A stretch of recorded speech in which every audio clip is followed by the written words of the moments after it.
Good morning students. आज का chapter है आप लोगों का अध्याय 6। अध्याय 5 हम लोग का कंप्लीट हो चुका था। अध्याय 5 में हम लोग पढ़े थे उद्योग, है ना। अब इसमें पढ़ेंगे मानव संसाधन। अध्याय 6 में बच्चों हम लोग संसाधन के बारे में पहले भी पढ़ चुके हैं। तो हम लोग फर्स्ट चैप्टर में क्या पढ़े थे? संसाधन के बारे में। अब हम लोग इस चैप्टर में क्या पढ़ेंगे? मानव संसाधन। संसाधन किसे कहते हैं? जो हम जिस वस्तु का हम लोग क्या करते हैं? उपयोग करते हैं। वस्तु जिसका उपयोग आवश्यकताओं को पूरा करने के लिए किया जाता है, वह क्या है? संसाधन है। हम लोग इसका आंसर देंगे, संसाधन किसे कहते हैं। तो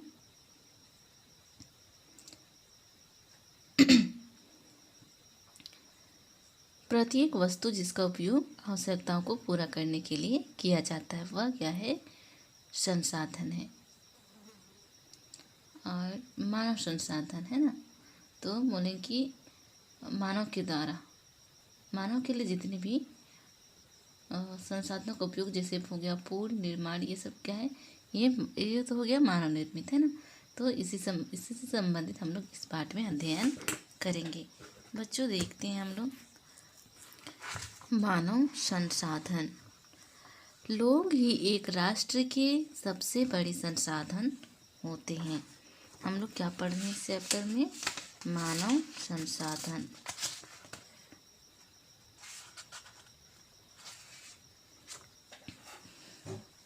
सबसे पहले संसाधन देखिए, तो संसाधन में हम लोग क्या है?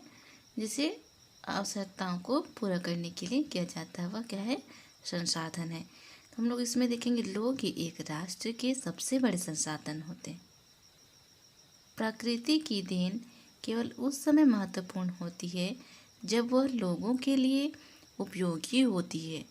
लोग अपनी आवश्यकताओं और योग्यताओं से उसे संसाधन में परिवर्तित कर देते हैं। इस प्रकार मानव संसाधन ही अंतिम संसाधन है। यहाँ देखते हैं लोग अपनी आवश्यकताओं और योग्यताओं से उसे क्या करते हैं? संसाधन में बदल देते हैं। इस प्रकार मानव संसाधन ही अंतिम संसाधन है। स्वस्थ, शिक्षित और अभिप्रेरित लोग अपनी आवश्यकताओं के अनुरूप संसाधन का विकास करते हैं।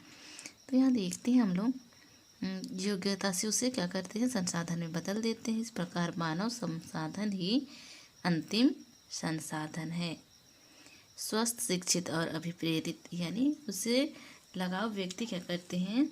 आवश्यकताओं के अनुरूप वह संसाधन का विकास करने लगते हैं। अन्य संसाधनों की भांति मानव संसाधन विश्व के समान रूप में वितरित नहीं है। बाकी संसाधन की भांति मानव संसाधन विश्व में समान रूप से वितरित नहीं है। अपने शैक्षिक स्तर, आयु और लिंग में वे एक दूसरे से भिन्न हैं। उनकी संख्या और लक्षण भी बदलते रहते हैं। अन्य संसाधन की भांति मानव संसाधन विश्व में समान रूप से वितरित हैं। अपने शैक्षिक स्तर, आयु और लिंग में वे एक दूसरे से भिन्न हैं। उनकी संख्या और लक्षण भी बदलते रहते हैं। बच्चों यहाँ देखेंगे हम लोग, क्या आप जानते हैं मानव सरकार के अधीन एक मानव संसाधन क्या है? मंत्रालय है। जैसे हम लोग देखते हैं हमारी जिला कहाँ पड़ती है? सरगुजा। तो वैसे ही यहाँ पर क्या बोल रहा है? भारत सरकार के अधीन एक मानव संसाधन क्या है? मंत्रालय है। 1985 में 1985 में इस मंत्रालय का निर्माण लोगों के कौशल को बढ़ाने के लिए किया गया। किसको? मानव संसाधन को। इससे यह प्रदर्शित होता है कि लोग देश के लिए कितने महत्वपूर्ण संसाधन हैं। इससे यह प्रदर्शित होता है कि लोग देश के लिए कितने महत्वपूर्ण संसाधन हैं। क्या आप जानते हैं? तो इसमें देखेंगे हम लोग प्रधानमंत्री कौशल विकास योजना PKVY को 2015 में 1 करोड़ भारतीय युवाओं को 2016 से 2020 तक प्रशिक्षित करने के उद्देश्य से शुरू किया। यहाँ देखिए प्रधानमंत्री कौशल विकास योजना PKVY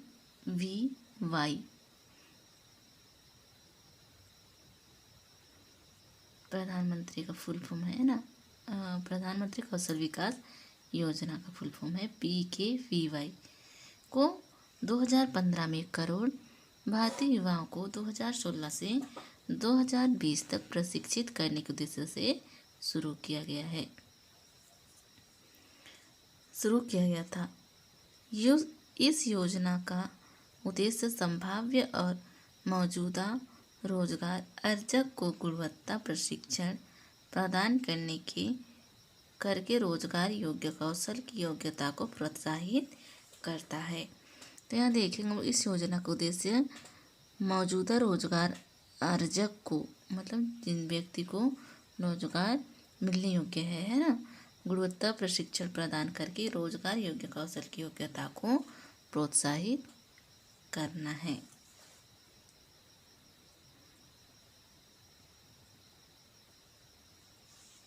हम देखेंगे जनसंख्या वितरण।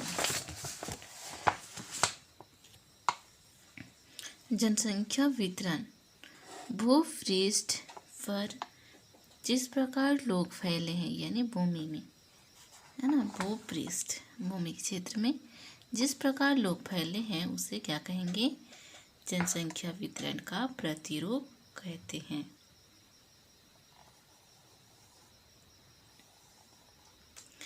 विश्व की जनसंख्या का 90% से अधिक भाग भूपृष्ठ के लगभग 30% भाग पर निवास करता है।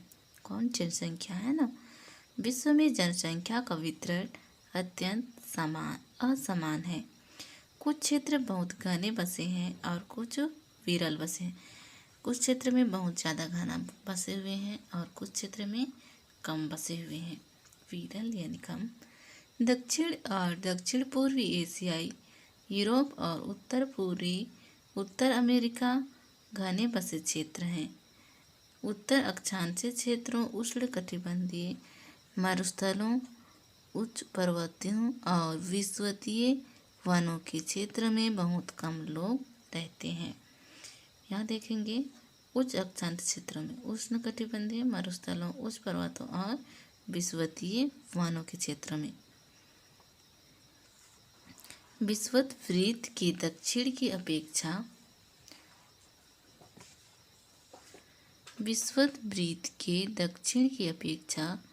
विषुवत वृत्त के उत्तर में बहुत अधिक लोग रहते हैं। विश्व की कुल जनसंख्या के लगभग 3/4 लोग 2 महाद्वीपों एशिया और अफ्रीका में रहते हैं। विश्व के 60% लोग केवल 10 देशों में रहते हैं। इन सभी देशों में 10 करोड़ से अधिक लोग रहते हैं। यहाँ देखेंगे हम लोग विश्व की कुल जनसंख्या के लगभग 3/4 लोग 2 महाद्वीपों एशिया और अफ्रीका में रहते हैं। कितने लोग? लगभग 3/4। विश्व के 60% लोग केवल 10 देशों में रहते हैं, जिन्हें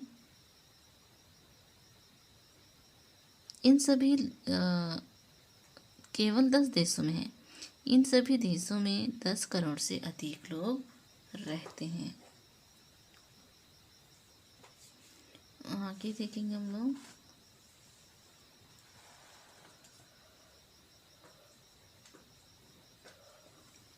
यहाँ देखिए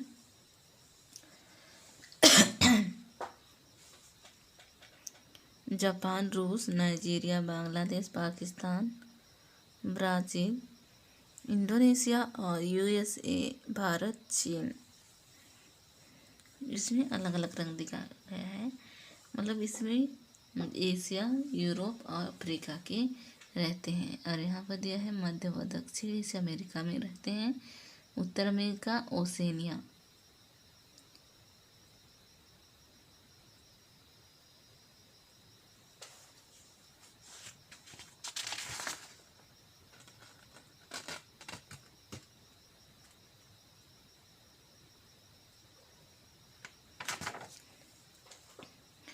देखिए यहाँ पर है, इसमें हम लोग देखेंगे कि विश्व की घनी आबादी वाले देश, विश्व के रूपरेखा मानचित्र पर इन देशों को चिन्हित करें। तो हम लोग देखेंगे एशिया है, यूरोप है, अफ्रीका है, मध्य व दक्षिण अमेरिका है, उत्तर अमेरिका है। इसमें हमें क्या करना, मैच करना था। तो हम लोग देखेंगे पहले भाग में बांग्लादेश में अधिक जनसंख्या है ना, और ये है ब्राज़ील,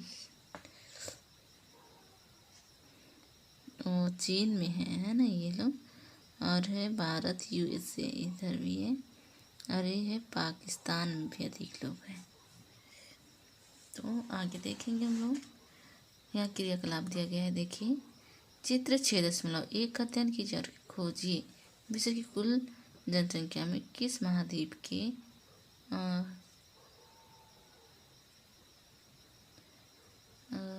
महाद्वीप में निम्न के अनुसार जनसंख्या है।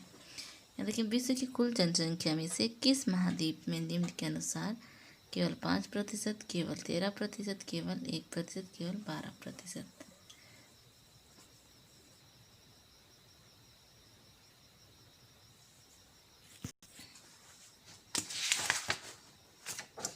हम लोग देखेंगे यहाँ पर केवल 5% लोग कहाँ रहते हैं, उत्तर अमेरिका में। उसके बाद हो गया केवल 13% कहाँ रहते हैं, अफ्रीका में।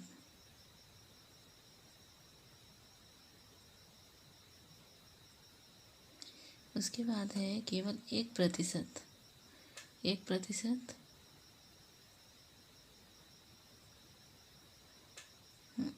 ओसेनिया, ऑस्ट्रेलिया, न्यूजीलैंड एवं प्रशांत द्वीप समूह में।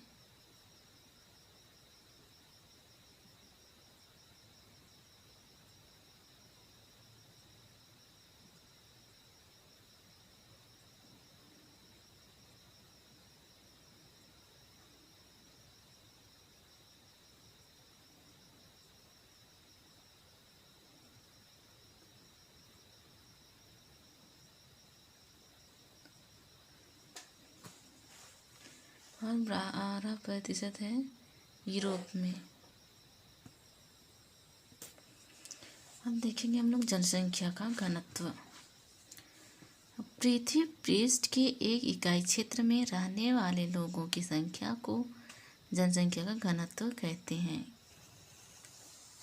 इसको कहेंगे पृथ्वी पृष्ठ की 1/3 को, है ना। ये क्या है,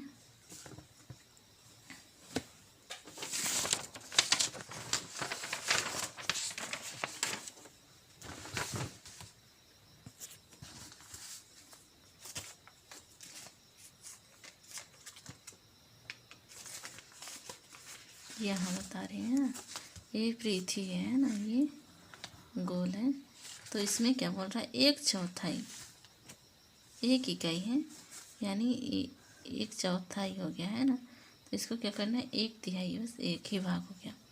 तो 1 इकाई में रहने वाले लोगों को जनसंख्या, क्षेत्र में रहने वाले लोगों की संख्या को क्या कहेंगे, जनसंख्या घनत्व।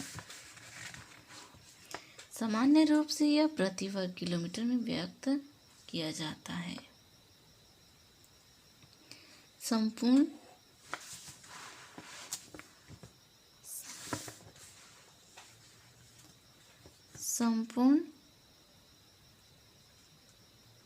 विश्व का औसत घनत्व, संसाधन घनत्व, संपूर्ण विश्व का औसत जनसंख्या घनत्व 51 व्यक्ति प्रति वर्ग किलोमीटर है। सबसे अधिक जनसंख्या घनत्व दक्षिण मध्य एशिया में ही है। इसके पश्चात क्रमशः पूर्वी दक्षिण एवं पूर्वी एशिया में स्थित है।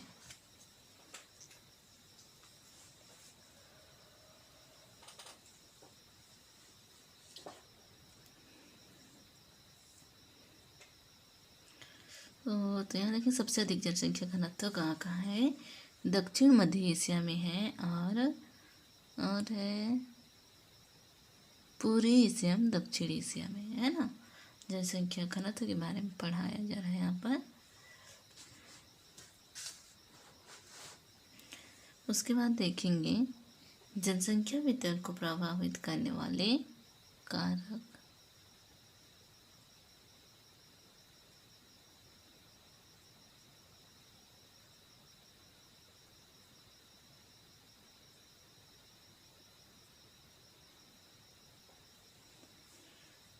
इसमें देखेंगे हम लोग जनसंख्या वितरण को प्रभावित करने वाले कारक।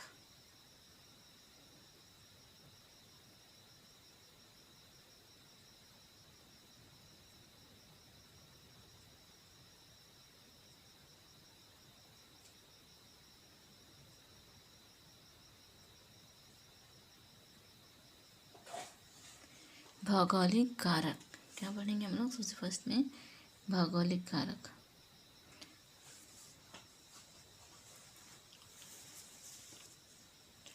स्थलाकृति, तो क्या करते हैं हम लोग, सबसे पहले स्थल की आकृति कैसी है उसको देखेंगे। लोग सदैव पर्वत और पठारों की तुलना में मैदानी भागों में ही रहना पसंद करते हैं। लोग क्या करते हैं, जैसे पर्वत हो गया, पठार हो गया, ये सब में लोग रहना पसंद नहीं करते हैं। तो अधिक लोग कहाँ रहते हैं, समतल एरिया में, है ना।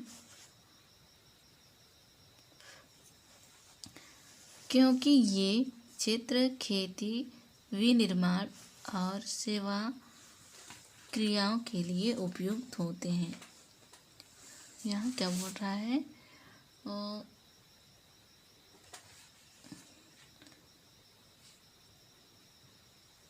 खेती करने के लिए विनिर्माण यानी कुछ बनाते हैं, जैसे हो गया बिल्डिंग, है ना, और हो गया कुछ मशीनों को स्थापित करेंगे तो वो हो गया सेवा क्रियाओं के लिए वहाँ बहुत अच्छा होता है। गंगा के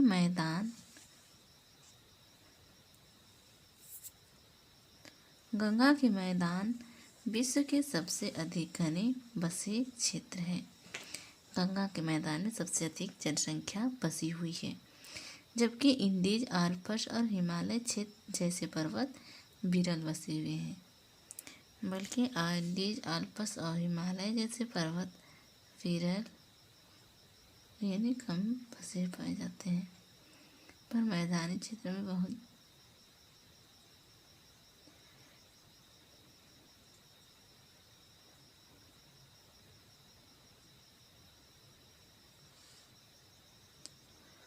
तो आगे देखेंगे हम लोग जलवायु। स्थल की आकृति कैसे होना चाहिए इसके बारे में हम पढ़ चुके हैं। अब पढ़ेंगे हम लोग जलवायु। लोग सामान्य रूप से चरम जलवायु जो अत्यधिक गर्म अथवा अधिक ठंडी जैसे सहारा मरुस्थल, रूस के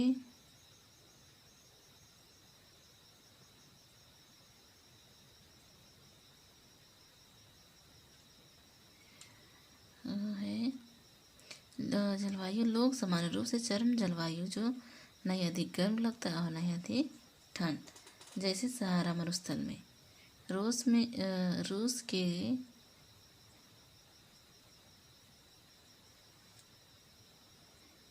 उसमें पढ़ेंगे हम लोग मृदा, मिट्टी के बारे में। उपजाऊ मृदाएं कृषि के लिए उपयुक्त मृदा भूमि प्रदान करती है। भारत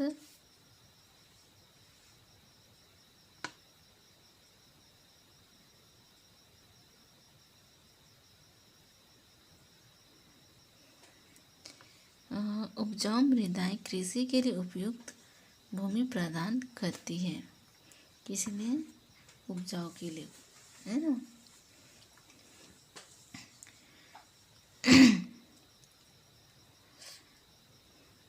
भारत में गंगा और ब्रह्मपुत्र, चीन में हुआंगी चांगजियांग तथा मिस्र में नील नदी के उपजाऊ मैदान घने बसे हुए हैं। कौन कौन से उपजाऊ मिट्टी पाई जाती है वहाँ पर? भारत में गंगा और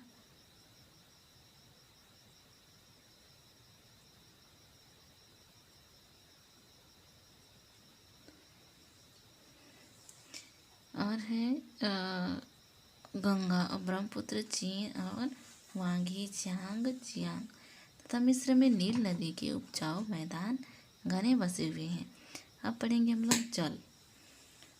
लोग उन क्षेत्रों में रहने को प्राथमिकता देते हैं जहां अलवणीय जल आसानी से उपलब्ध होता है, जिसमें नमक युक्त नहीं हो, है ना। नमक युक्त यदि पानी हो तो हम फसल नहीं कर सकते हैं।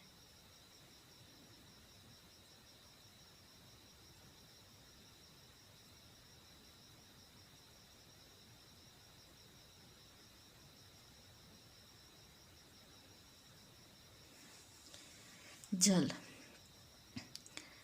लोग उन क्षेत्रों में ही हम लोग मृदा के क्षेत्र में देख रहे थे, तो मृदा कहाँ कहाँ पाया जाता है? भारत में गंगा और ब्रह्मपुत्र, चीन में हुआंगी चांगजियांग तथा मिस्र में नील नदी के।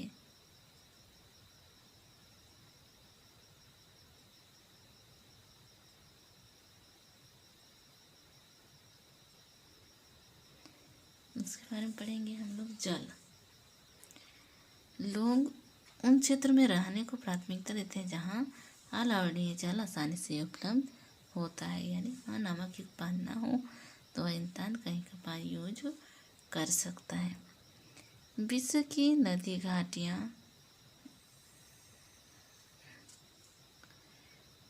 आसानी से उपलब्ध होते हैं। विश्व की नदी घाटियाँ घने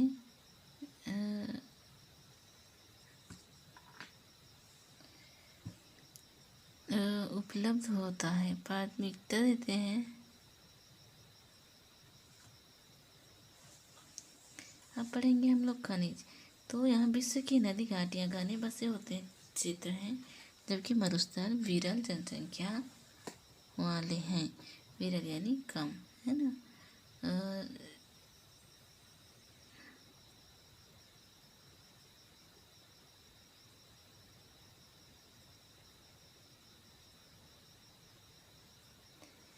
खनिज, खनिज निक्षेपों वाले क्षेत्र अधिक बसे हुए हैं। दक्षिणी अफ्रीका की हीरे की खानें और मध्य पूर्व में रेल की खोज ने इन क्षेत्रों में लोगों को रहने हीरे की खानें यानी खान, है ना, जो खुदाई करके निकाल जाता है। मध्य पूर्व में तेल की खोज ने इस तरह इन क्षेत्रों में इस क्षेत्र में रहने वाले लोगों के लिए प्रेरित किया है।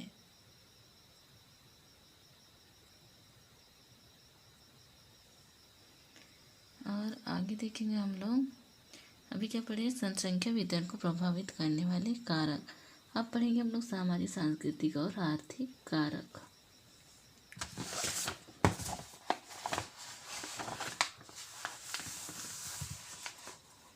सामाजिक, सांस्कृतिक और आर्थिक कारक। क्या पढ़ेंगे बच्चों हम लोग? सामाजिक, सांस्कृतिक और आर्थिक कारक।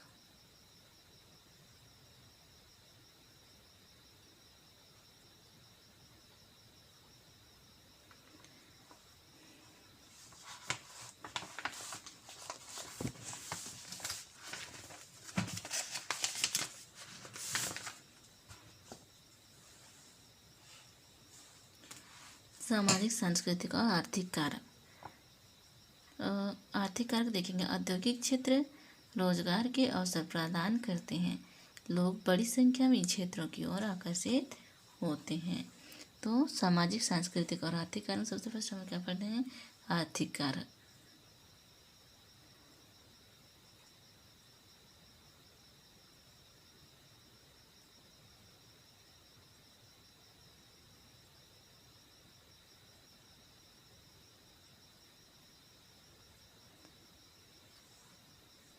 आर्थिक जनसंख्या में हम लोग आर्थिक कारक पढ़ लिए। अब पढ़ेंगे हम लोग कहाँ आर्थिक कारक है।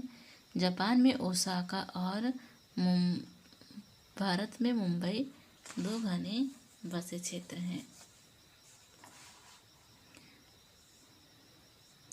बच्चों आज के लिए इतना ही। सॉरी, ये हम पूरा कर लेते हैं ना। सांस्कृतिक कारक। धर्म और सांस्कृतिक महत्ता वाले स्थान लोगों के लिए आकर्षित करता है। वाराणसी, यरूशलेम और वेटिकन सिटी इसके लिए कुछ उदाहरण हैं। धर्म और सांस्कृतिक महत्ता वाले स्थान लोगों के लिए कैसी रहती है? आकर्षित रहती है ना। तो यह है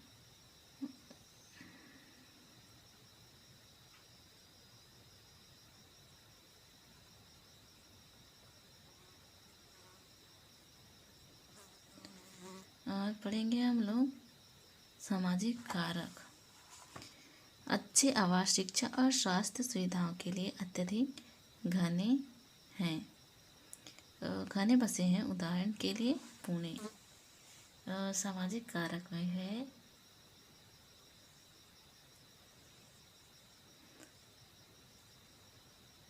अच्छे आवास, शिक्षा और स्वास्थ्य सुविधाओं के क्षेत्र अत्यधिक घने बसे हैं।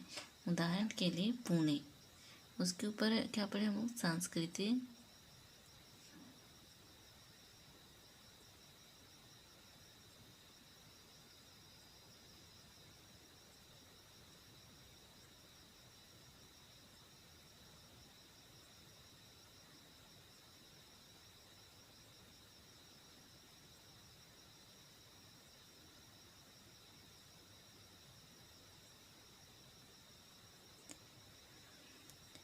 उसमें देखेंगे हम लोग। अब पढ़ेंगे हम लोग जनसंख्या वितरण परिवर्तन, या अगले दिन पढ़ेंगे हम लोग। मैं आप लोगों के लिए होमवर्क। बच्चों ये चैप्टर लास्ट है और आप एग्जाम की तैयारी अच्छे से करते रहेंगे। तो आज के लिए इतना ही। हम लोग अगले वीडियो में जनसंख्या परिवर्तन पढ़ेंगे, है ना। और अभी आप लोगों को होमवर्क दिया जा रहा है।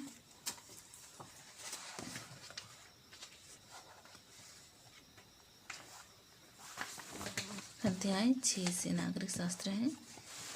तो वस्तुओं और सेवाओं पर लगने वाले कर और आयकर में तुलना कीजिए।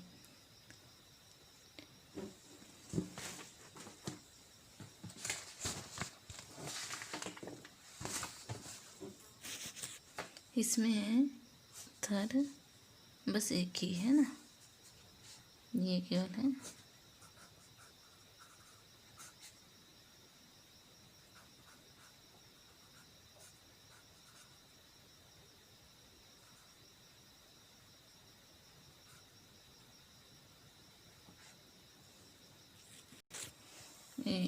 HW है वस्तु एवं सेवाओं पर लगने वाले कर और आयकर में तुलना कीजिए। ये आप लोग का होमवर्क है। होमवर्क करके टाइम से मेरे नंबर पे सेंड कर दीजिएगा।